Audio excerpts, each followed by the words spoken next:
The rain had been relentless all evening, turning Arlington's grounds into slick paths that glistened under the pale moonlight. Sergeant Jack Harlland, 32, tall and broad-shouldered, with short brown hair and piercing green eyes, was concluding his midnight vigil at the tomb of the unknown soldier. His crisp navy blue uniform jacket bore the silver insignia of the 3rd Infantry Old Guard, and his white gloves were spotless, though soaked from the drizzle.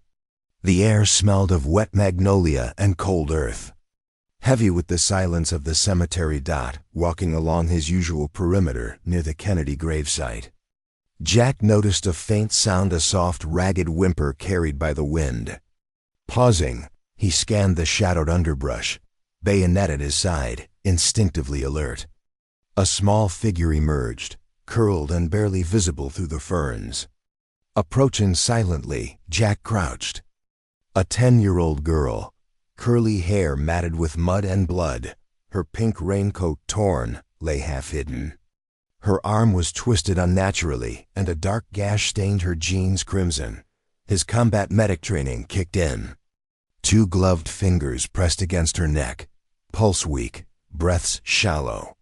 Stripping off his gloves, he pressed them against the abdominal wound, staunching the bleeding. The city streets were blocks away, the nearest phone inaccessible. The hospital, George Washington University Medical Center, was 6 blocks east. Jack lifted her gently but decisively, cradling her as if she were his sister, his boots splashing through puddles, rain blurring his vision. Each step was a battle against fatigue, adrenaline, and the storm. By the time the ER's automatic doors glowed red in the distance, Jack's uniform was soaked through and stained with blood. Medical staff froze as he burst through the doors, carrying the limp girl. The nurse, Carla, immediately recognized the trauma and shouted for a code blue. Jack laid the girl on the gurney as the trauma team rushed to stabilize her. Her pulse was dangerously low, and her blood pressure dropped rapidly. Every second counted, but Jack remained calm, guiding the nurses through what he had done and what needed to be done. Security and police officers approached cautiously, unsure if Jack was a threat. He identified himself as Sergeant Jack Harlland. Old Guard. Detective Maria Reyes arrived soon after, her sharp eyes assessing both the scene and Jack. As he recounted the events, the girl alone, her wrists bound with zip ties. The improvised first aid video. Surveillance confirmed a shadowy figure dragging her toward the park fence at 12:37 a.m. The suspect, known locally as Ronnie Malone, was quickly apprehended nearby. Through the chaos, the girl's parents arrived. Sarah and David Thompson, distraught, initially misjudged Jack, confronting him with suspicion and fear. Jack, unflinching, explained his actions calmly, emphasizing that delay could have been fatal. Finally, the doctor confirmed his decisive intervention had saved her life. Tears of relief replaced anger as gratitude settled in. Jack's military discipline, courage, and training had turned a potentially tragic night into a story of survival. The sterile buzz of the faded into a tense hush as Detective Maria Reyes led Jack to the side interview room. The storm outside still drummed a constant rhythm on the windows, but inside, the weight of uncertainty pressed heavier. Tyler, her rookie partner, perched at the corner with his tablet glowing, tracking surveillance feeds and records. Jack's hands, still streaked with blood, flexed quietly on his knees, his green eyes steady, reflecting years of disciplined vigilance. "Walk me through it." "Sergeant," Reyes demanded, tone sharp but controlled. Jack described every step, ending his shift, hearing the whimper, discovering Emily, applying immediate pressure to her wound, and sprinting through rain-soaked streets toward the hospital. No phone, no delay. Every word precise, measured, as if reporting to command in the field. Tyler tapped the tablet, revealing grainy park security footage. Timestamp 12:37 a.m. A shadowy figure dragged a small form across the fence line. "That's him," Reyes muttered, eyes narrowing. "Ronnie Malone." known troublemaker in the area.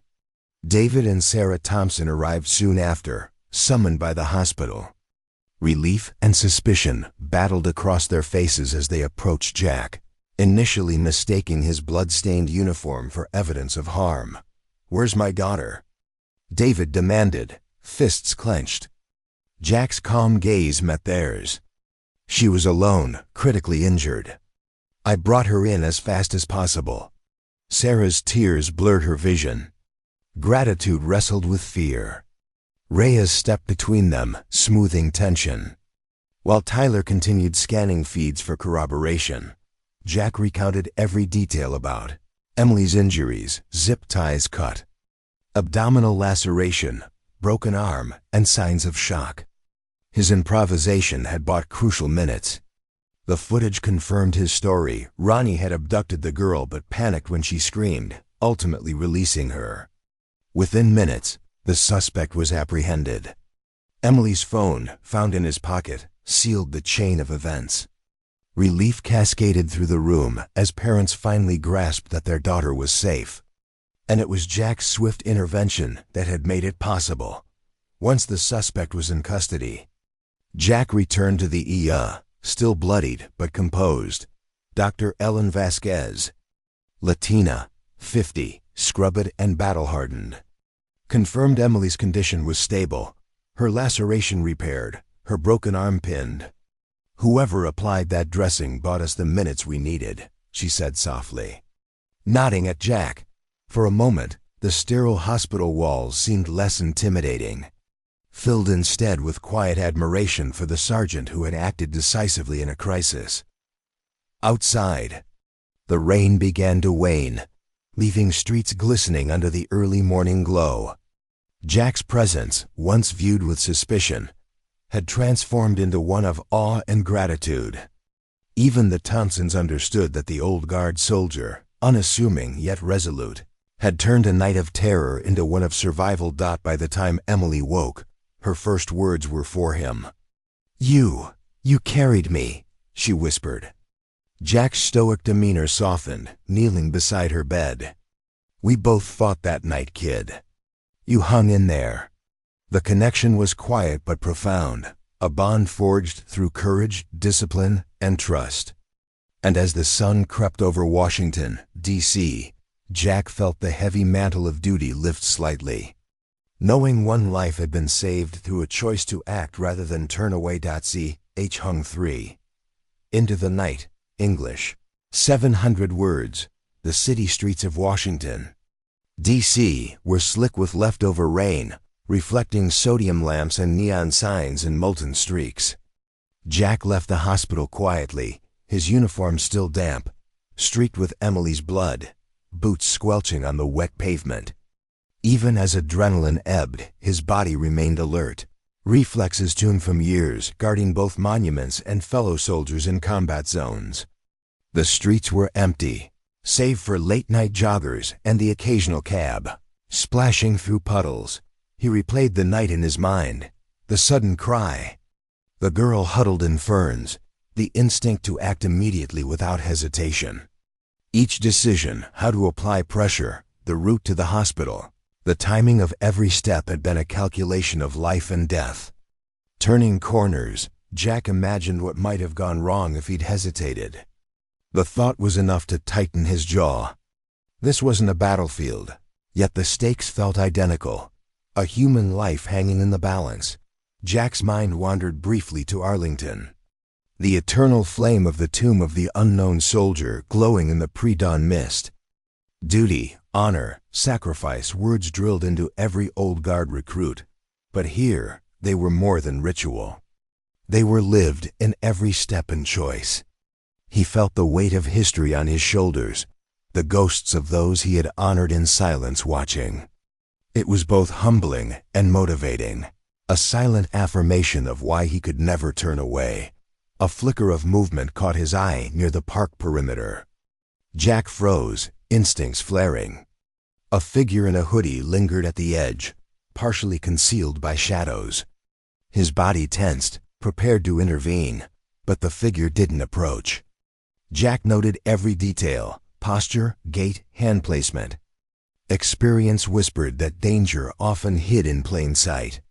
Though exhausted, he allowed his attention to sharpen like a scalpel. Minutes later, Emily's parents arrived at the hospital, frantic and shaken. Jack returned inside to brief them on her condition. Their initial fear of him, seeing a uniformed, blood-soaked stranger, shifted to gratitude. David Thompson's strong hand engulfed Jack's in a veteran-to-veteran grip, an unspoken acknowledgement of courage and duty. Sarah's tears were steady now, relief tempered with lingering worry. Detective Reyes summarized the situation. The suspect, Ronnie Malone, had been apprehended. Emily's injuries were serious but stabilizing, and Jack's actions had been decisive. Jack offered minimal comment, deflecting praise, letting the Thompsons absorb the truth. Their daughter's survival rested in large part on a stranger's choice to act immediately. It was a lesson in heroism, quiet and unassuming. Later, as dawn crept over the city, Jack returned to Arlington. The cemetery was awakening, groundskeepers tending to flowers, early visitors paying respects. The silent black marble of the tomb of the unknown soldier awaited, the eternal flame flickering against the morning light. Jack's boots crunched softly on gravel as he assumed his position, rifle at the shoulder, eyes front. The night's chaos faded into ceremonial silence, the weight of duty renewed. He breathed deeply, aware that heroism wasn't always witnessed, it was carried quietly. In choices made when no one was watching, the sun had barely begun to rise over Washington, D.C., casting long pink shadows across the city streets. When Detective Maria Reyes returned to the EO with her partner Tyler in tow, the events of the night had already sent ripples through the hospital staff, but the Thompsons were still in a state of shock. Emily was in surgery, stable for now, but every minute weighed heavy on them. Reyes' sharp gaze swept the room, lingering on the tall, blood-streaked man in the corner, Jack Harlland. Jack, standing silently, had taken no seat, no comfort. His uniform was ruined, yet his posture was straight, disciplined, reflecting the training and discipline of someone who had seen life-and-death moments countless times before. Reyes approached him directly, voice firm but professional. "Sergeant Harland, we need a full account of what happened tonight."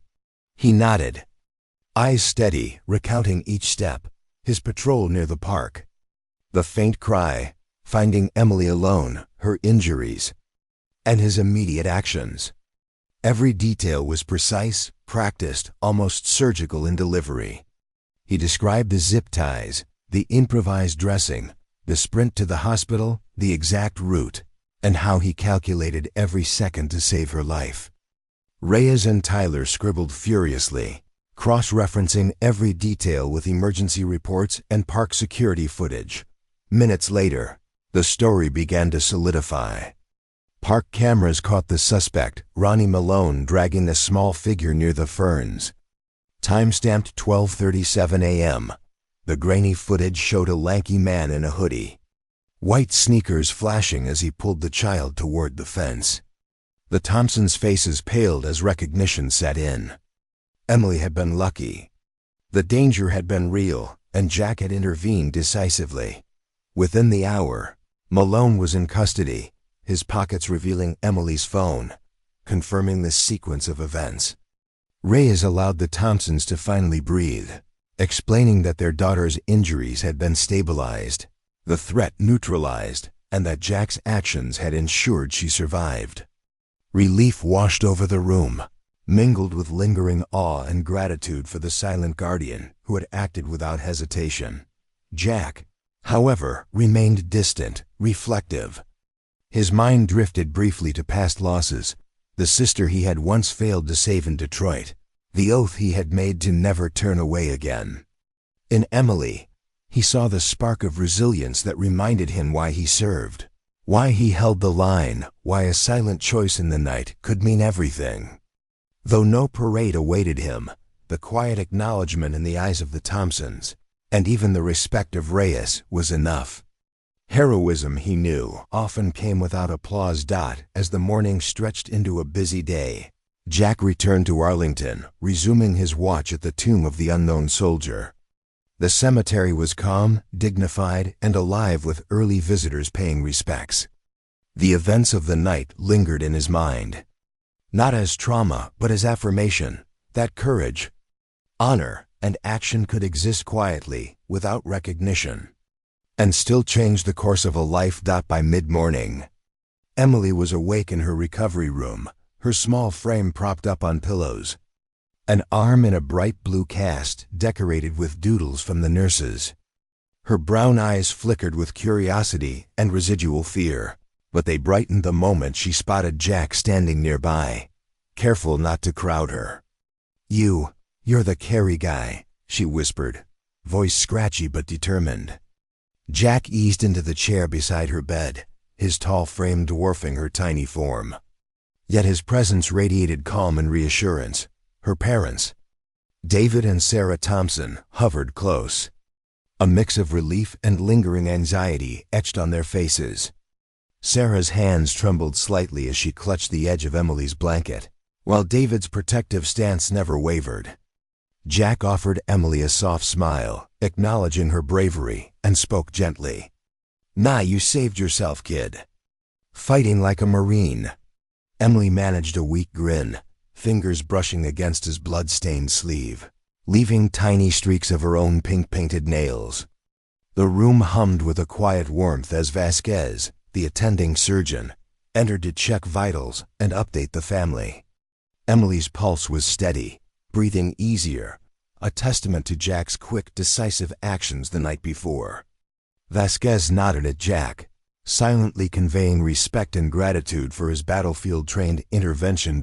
As the morning unfolded, the Thompson family's initial fear and suspicion melted into appreciation. Jack's stories of past military experiences remained sparse, but the subtle lessons and calm confidence he exuded were unmistakable. Emily's questions began to flow, curiosity mingled with awe, as she asked about his duty at the tomb, his training, and even the tomb guard's rituals. Jack answered with measured patience, never bragging, always redirecting attention back to Emily's resilience. Outside the hospital room, Detective Reyes ensured that all legal procedures and reports were filed correctly, her respect for Jack deepening with every recount of his actions. Tyler quietly organized the paperwork, occasionally glancing back to the recovery room to witness the bonds forming between soldier and civilian family. In these quiet moments, the chaos of the previous night seemed to fade. Replaced by a sense of connection, trust, and healing, Jack eventually stood to leave, acknowledging that duty called him back to Arlington. Yet the Thompsons insisted he join them for a casual breakfast of coffee and pastries, small tokens of gratitude for the man who had risked everything for their daughter. Even in the soft morning light, Jack remained disciplined, yet a faint smile betrayed his appreciation for the family's warmth. He accepted, knowing he could not stay long. But the gesture cemented a bond that would last far beyond the hospital walls. Before departing, Emily scribbled a note on construction paper, a rough but heartfelt drawing depicting Jack carrying a shining star. Jack pinned it in his locker back at the tomb, a quiet reminder of the lives impacted by a single brave choice. He resumed his post, rifle at shoulder, eyes forward, but with a renewed sense of purpose. The cemetery, eternal flame flickering, seemed lighter somehow, as if acknowledging not only the fallen but the living he had just saved. The days after Emily's recovery were filled with quiet reflection and small, meaningful routines. Jack returned to his post at Arlington National Cemetery, each step across the marble slabs carrying a weight heavier than his uniform. The events of that rainy midnight replayed in his mind Emily's pale face, the adrenaline, the blood-soaked sprint through the empty streets of Deca. But it wasn't regret he felt. It was purpose. Duty wasn't only about guarding the unknown dead. It was about protecting the living who might need him in unexpected moments. Back at the Thompson household, Sundays became a ritual. David and Sarah invited Jack to join their family for pot roast or burgers, letting Emily share her small victories and adventures. Jack's presence, once intimidating in his blood-stained uniform, became a source of stability and mentorship. He showed Emily how to handle challenges, teaching her patience, discipline, and courage. Whether it was through backyard rifle drills with a broomstick or simple life lessons about standing up for what is right. Meanwhile, Jack's influence extended beyond Emily. He volunteered at a youth center near the National Mall, teaching self-defense to at-risk kids. His voice, calm and measured, carried authority and reassurance. One wiry boy asked, "What if no one's coming?" Jack knelt to meet him at eye level, hands on the boy's shoulders. "Then you become the one who comes," he said. Refuse to look away. The lesson wasn't just about physical defense, it was about responsibility, bravery, and choosing to act even when it's hard. Despite the long hours of duty and the relentless drills at the tomb, Jack noticed subtle changes in the cemetery. Visitors seemed more present, paying attention to small acts of care and reflection. Colleagues remarked on the slight ease in his posture, the rare nods exchanged with passing families. Jack's story of saving Emily had not made headlines, but it reverberated quietly, reminding those around him of the human side of service. Emily's letters to Jack became a cherished routine. Each scrawled note was a reminder of the ripple effect of courage. "Dear Second Jack," one read, "I want to be a soldier when I grow up. Thanks for the carry." Jack kept each letter pinned in his locker, reading them in moments of quiet, reaffirming his commitment to the duty that encompassed more than ceremonial drills. It encompassed life itself. Evenings found Jack reflecting by the tomb, the eternal flame flickering against the shadows. The silence was no longer oppressive. It was filled with the memory of choices made and lives protected. The ghosts of fallen soldiers seemed to nod in acknowledgement, and Jack felt the subtle satisfaction of living up to the oath he had taken years ago. His past experiences in Iraq and Afghanistan had taught him the cost of inaction. The present allowed him to turn that experience into guidance, mentorship, and protection for those still in need.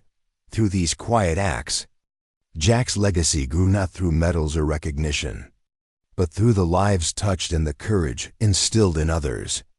Emily, the youth at the center, and even the Thompson family learned that heroism isn't about grandeur. It's about presence, readiness, and the willingness to act when it matters most. Jack Harlland, the silent sentinel, was proving that the greatest duty lies not only in guarding the unknown dead, but in carrying forward the living. One choice at a time. The crisp winter air bit Jack's cheeks as he patrolled the cemetery in the early hours, the frost glinting like shards of glass along the granite paths. The serenity of Arlington was deceptive. Each echo of footsteps carried the weight of history and memory. Jack's mind wandered briefly to Emily, her bright eyes, her small hand clutching his sleeve that rainy night. It was a reminder that courage wasn't reserved for the battlefield. It was demanded in every life he touched. Jack's thoughts were interrupted by a distant commotion near the east gates. A group of teens had congregated near a restricted section, laughter carrying across the cold morning. Jack approached quietly, his boots crunching on frost-hardened grass. As he neared, one of the teens flinched, recognizing the tall figure in the crisp uniform. Jack raised a hand in acknowledgement, lowering his tone. "Stay clear of this area. Respect the ground you walk on." The eldest, a boy with a skateboard under his arm, sneered. "Why do you care so much? It's just a bunch of old stones." Jack's jaw tightened. He thought of the soldiers who had sacrificed everything, of the weight of duty that hadn't ended with a tour in Iraq or Afghanistan. "Because history matters," he replied, voice calm but firm. "And some lives, seen and unseen, rely on those who remember." Later that afternoon, Jack visited Emily's school at her request. She wanted to show him the history project she had been working on about Arlington and the unknown soldier. Walking through the snow-dusted sidewalks, Jack noticed how ordinary life carried both fragility and resilience. In the classroom, Emily proudly pointed out her drawings, highlighting the tomb, the eternal flame, and even a tiny figure resembling him beside a child. Jack felt a quiet pride, not for himself, but for the courage she was learning to embody. Returning to the cemetery at dusk, Jack stopped by the graves of soldiers who had fallen before his time. The flame flickered against the cold air, shadows dancing across solemn faces. He whispered a quiet vow to honor their memory, not only through ceremony, but through action. The night held him in reflection. Each step across the marble was a meditation on choice, courage, and legacy. That evening, Jack found himself at the youth center once more, overseeing a group sparring session. The kids, inspired by his calm authority and steady presence, moved with precision, listening carefully to every instruction. One young girl stumbled, frustration rising. Jack knelt beside her, voice low and encouraging. "Fall 7 times, stand up 8. You're stronger than you think." The lesson wasn't about winning it was about perseverance. About facing fear and choosing to act with integrity. As night fell, Jack's shift ended and he walked the silent pathways of Arlington once again. The wind whispered through the trees, carrying echoes of history and memory. For the first time in weeks, Jack allowed himself a small smile. His life was not just measured by the drills, the salutes, or the ceremonies. It was measured by the lives he protected, the courage he inspired, and the legacy he carried forward, one child, one choice. One quiet act of heroism at a time. The sun rose slowly over Washington, painting the reflecting pool in golden hues. Jack stood once more at the tomb of the unknown soldier, rifle at his shoulder, eyes fixed on the black marble. The chill of dawn nipped at his cheeks, but the warmth of purpose burned brighter. After the events with Emily, each shift felt heavier with responsibility, yet lighter with the affirmation that one choice could change a life.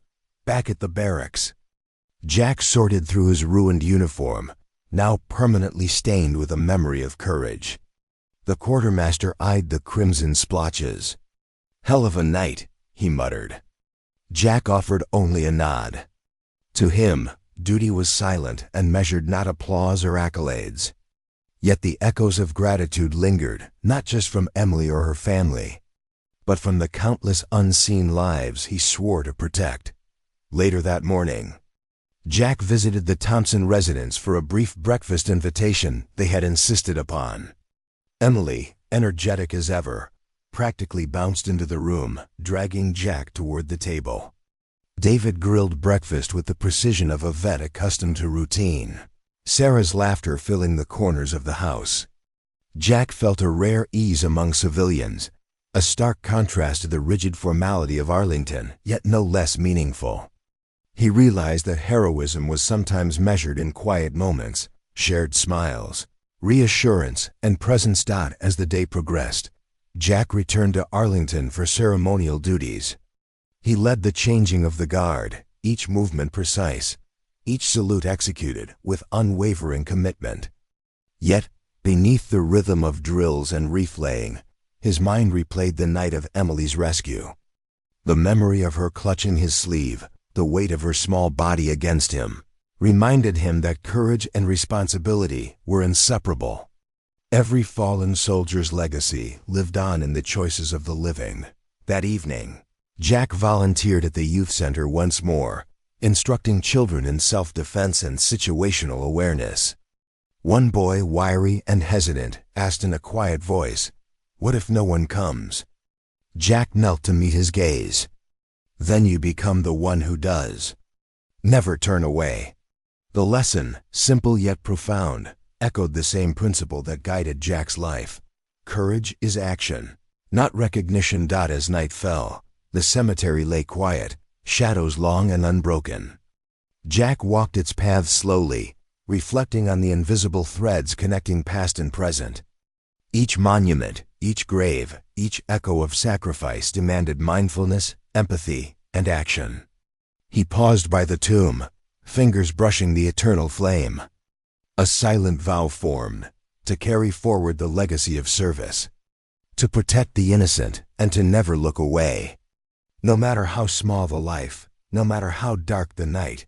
Later, Emily wrote to him, her letters simple, heartfelt reminders of the night that changed both their lives. Dear Second Jack, I want to be a soldier when I grow up. Thanks for the carry. Jack pinned each letter in his locker beside his Purple Heart and Bronze Star. Silent reminders that heroism exists not only in medals but in the lives touched and the courage inspired. The winter deepened, but Jack's resolve never wavered. He continued his duties at Arlington, mentoring youth, visiting the Thompsons, and walking the silent corridors of history. Each act of care, each choice to intervene, each quiet gesture of bravery reinforced a principle he lived by. The weight of a single action can ripple across a life, a community, even generations. The story of Emily's rescue, now shared quietly among friends and colleagues, became a quiet legend, a reminder that heroes often work in the shadows. Their deeds unnoticed, but their impact profound. As the day closed, Jack stood once more at the tomb, eyes front, heart full. The eternal flame flickered, reflecting light in the dawn of the next day. He straightened his uniform, adjusted his gloves, and took his position. Silent, vigilant, steadfast, he carried the past, protected the present, and ensured that hope and courage endured. For Jack Harlland, duty was never just ritual. It was action, compassion, and the quiet victories that defined a life well lived.